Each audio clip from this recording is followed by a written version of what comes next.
Welcome into Mock Trial Masterclass, your guide to controlling the courtroom. I'm Luke and I want you to be a mock trial master. Let's talk about how you can make that happen.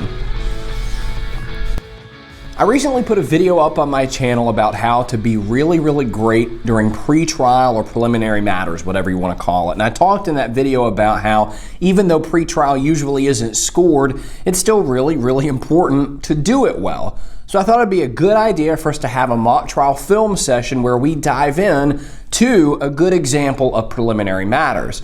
But here's the interesting thing about the video I'm going to show you. We're going to get to watch both teams in a round go through their pre-trial or preliminary matters. And what I'm going to tell you now in advance is that one of them is going to do a really good job and the other one's not. So we're going to have to be critical of some people here, and I don't always like to do that. But an important point is going to be made, and that's you'll be able to see what it looks like when pre-trial is not done well and why that's a problem, and also what it looks like when it's done really well. So, you ready to hop in? Let's do it. So just so you know in advance, the prosecution team is the one that's not quite so good. The defense team is the one that's really strong here. All right. Is the prosecution ready to proceed? Yes, Your Honor, but first preliminary matters. All right. You may proceed.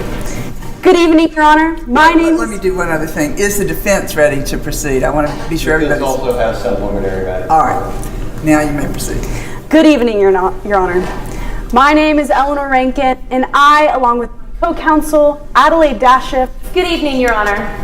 and Kiona Dordor. Good evening, Your Honor. Okay, I will go ahead and give them good credit for that. I like the idea of having one attorney introduce all three on a table. When you have all three introducing themselves, it can get really awkward. I was on a team in college one time where we did that, and it was always weird because no one quite knew when they were supposed to speak up, and it got to the point where we were interrupting each other. So I do like that they're having one attorney introduce all three as opposed to everyone sort of like whack-a-mole standing up and doing it themselves.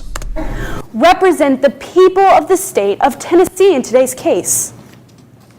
We will be calling three witnesses today. Tracy Benson, played by Autumn Nash. Good evening, Your Honor. Andy Anderson, played by Edith Caperno. Good evening, Your Honor. And Dr. Sam Wimberly, played by Meg Buter.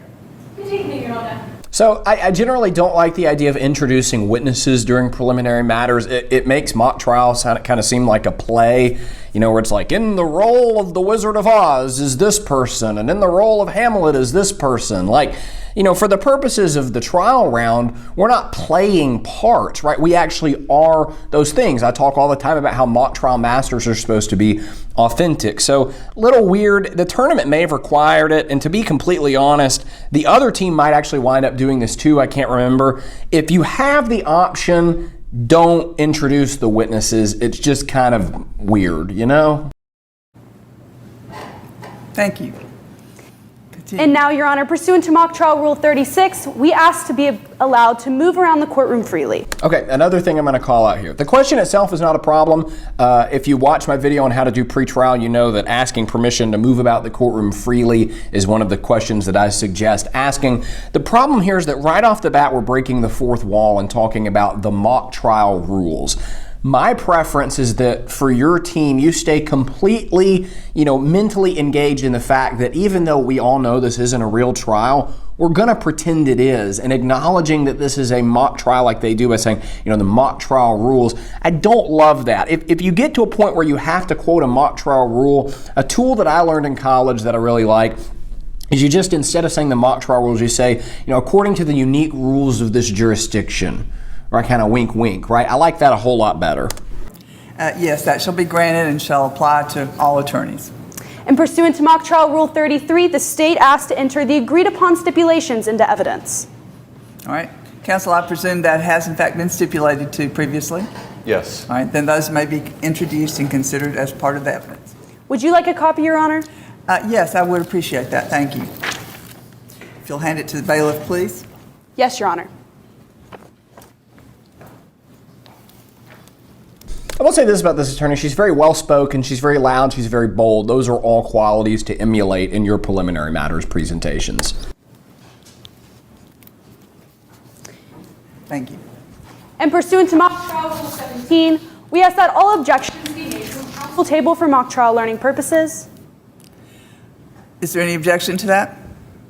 As to objection arguments being held out behind the council table, it's a little bit of a confusing issue. I'm not sure that's addressed in Rule 17. Why don't we just play that by ear and see how it goes? You understand who may make objections, and I don't know what will happen. So I'll reserve judgment on that for now. Okay, that was kind of awkward, and it was awkward because of the way she phrased it. She said something about, we would like to make objections behind council table. What I think she meant is that a lot of times in real life, when an objection is made, there will be what is called a bench conference where both attorneys will walk up to the judge and handle the objection sort of in private versus in front of the jury. But you don't want that in a mock trial because the jury is scoring your performance. You want to give your arguments before the jury. I think she was trying to say that and try to get the judge to understand that element of mock trial. But she said it in a weird way, and it brings up an important point, which is that during pre-trial, or really any point of a trial, you want to talk like a human. I feel like what happened there is she got caught up in trying to sound lawyerly and trying to sound sort of like a professor in a way. And because of that, you know, the effect of what she was trying to say didn't really land, and it wound up being kind of weird. So I would just make sure you're talking like a human. Don't feel the need to sound highbrow. Just say what you mean, and you'll avoid a kind of a clunky, awkward situation like this. Yes, Your Honor. And additionally, Rule 17 states that constructive bench conferences, which we all may call for during times in the trial, be held also at council table for these mock trial learning purposes and for the jury to be constructively outside the presence of these types of objections. Counsel? Again, Your Honor, an attorney might be in the well of court and not behind. Yeah, and he's getting confused because she keeps talking about making objections behind council table. Just an odd way to phrase that. She's making it sound like she wants people who are like giving their cross or giving their direct to then like step back behind the council table if an objection pops up. It's just not phrased very well. Again, talk like a human and you avoid this kind of awkward exchange. The table, so it would just be circumstantial as to whether that argument would be made behind the table or in the well. All right. I'll reserve judgment on that as well. Thank you. Yes, Your Honor. And finally, pursuant to mock trial Rule 13, we ask to have a timekeeper in the jury box. All right. And that person's already seated. Is that right? Yes. Okay. And with that, Your Honor, the state is ready to proceed. Okay, overall, my critique of this pretrial, I do want to say again, very well-spoken attorney. She knows what she's doing outside of the fact that I didn't love that sort of lawyerly language that I talked about. My one criticism of this pretrial is that there's too many things, okay? If you've watched my video on pretrial, if you've read my book, you know that I talk about how with pretrial, you should really pick 3 things to ask the judge, because if you start going beyond that, you start to like monopolize the conversation. You're almost wasting time, and the jury is ready for the good stuff, right? They're ready to hear your opening statement. They're ready to get into the substance of the trial. Well, when you waste it all on stuff like this and you waste their attention on stuff like this, you know, they start watching the clock and we haven't even gotten started yet. And if I counted right, they tried to do 5 different things during their preliminary matters. They asked about constructive bench conferences. That's what they just asked about. They asked the thing about objecting behind counsel table, which we discussed.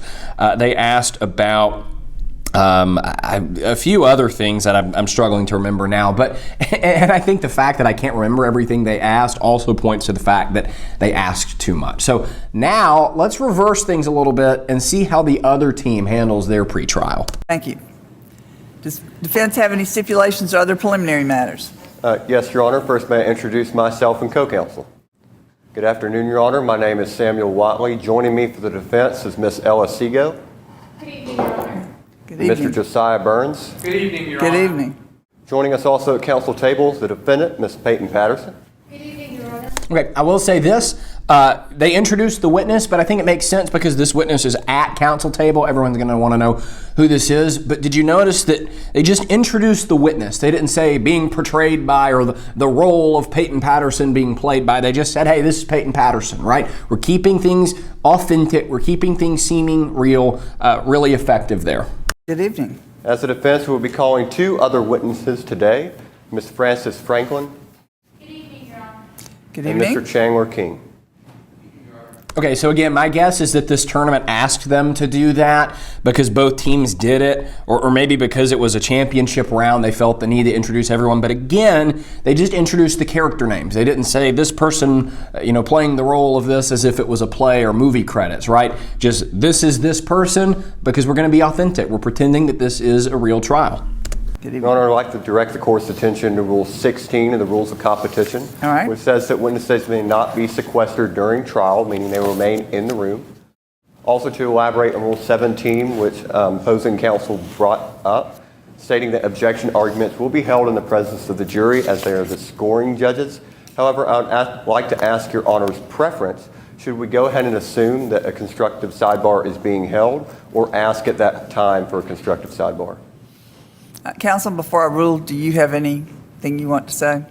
Your Honor, pursuant to Mock Trial Rule 17, we are supposed to ask for a constructive bench conference in which the jury is supposed to be constructively outside the presence of these objections. Therefore, we must call for the constructive bench conference first. The more I listen to that prosecution side talk, the more it sounds very rehearsed and very scripted. There are going to be times in mock trial where you do have a script, where you are maybe reciting things that you've memorized, but you want to sound natural, like I'm talking to you right now, right? I am not telling you these things in such a way that makes you think that I'm reciting a political address, right? We're just having a conversation, right? We're watching this video together, we're talking about it. That's kind of the approach you want to take with preliminary matters. It doesn't need to be a speech. It's not a rehearsed thing. It's very conversational, like he's doing a really good job of. To assume that this sidebar is taking place. All right. I believe that's what's being asked now, and of course at this point it's theoretical, but I'm going to go ahead and say, should a constructive bench conference be called for, that it may be conducted, and that we will create for ourselves in our mock trial universe that the jury is constructively out of earshot. Yes, Your Honor. All right. Lastly, I'd like to direct Your Honor's attention to Stipulation 13. Okay. The indictment in today's case is second-degree murder. The stipulation simply states that no arguments of a lesser-included offense may be argued at today's trial. It's second or nothing. Thank With that, you. the defense is ready. All right. Okay, so a few things I liked about that. Again, conversational tone, right? It felt realistic. We weren't doing a play, we weren't doing a performance. It was just a conversation between him and the judge. Love that. Another thing, he just picked 3 things to go after, right? He asked 3 questions to the judge and then he was done. There weren't 5 things or 6 or 7 like I've seen some teams do before. He just said his 3 things and then he was done. And the other thing I really liked is that he ended that not by saying the defense is ready to proceed or some sort of, again, lawyerly phrase, if you will. He just said, we're ready for trial. And I think that's a really effective thing to do, just to look at the judge and say, Your Honor, the defense or the plaintiff or the prosecution, whatever side you are, is ready for trial, as opposed to trying to weave in some sort of contractual language there. But again, 2 examples of preliminary matters. One, not terrible, but could be better. And then one that I really, really liked. I hope that by seeing it in action, you'll be able to maybe take some strategies to use in your own preliminary matters. And if you want to know more about prelims, you can check out my other video on preliminary matters, or you can check out my book, Mock Trial Masterclass, which is available